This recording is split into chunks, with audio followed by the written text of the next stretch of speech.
Anong sabi mo? Hindi pwede mag-share ng content ng ibang content creator? Tayo po ay nagtanong sa ating Meta Verified support para po malaman natin kung totoo ba ito or hindi. Bago tayo gumawa ng ibang action sa ating Facebook profile or sa ating Facebook page. Ayun na nga po ang sabi ni Facebook, pwede daw po tayo mag-share ng content ng ibang content creator as long as yun po ay sumusunod sa community guidelines ni Facebook. Mapaplug content ka lang kapag ikaw ay nag-download or kinopya mo ang content ng ibang content creator.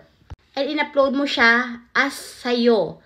So, magbabiolate na yan ng community guidelines as copyright or unoriginality content. Isa pa, kung tayo ay may mga live at paulit-ulit tayong sinishare ng ating mga followers, ang isang account ay nag-share sa kanyang Facebook wall, nag-share ulit siya sa lahat ng mga group na sinalihan niya. Madedetect po yan ni Meta as spammy or bots kasi paulit-ulit at mabilis ang pag-share. So, magiging suspicious siya at magiging flood or magiging spammy yan sa system ni Meta.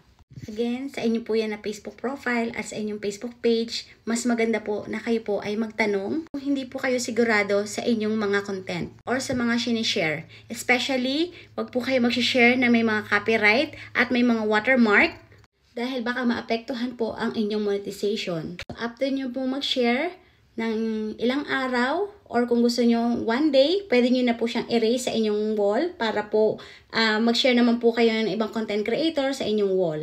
Para po malinis ang inyong bahay at hindi natatabunan ang inyong mga content. Ulit-ulit nga po nating sinasabi, sharing is caring. Yun lamang po at maraming salamat. Follow for more.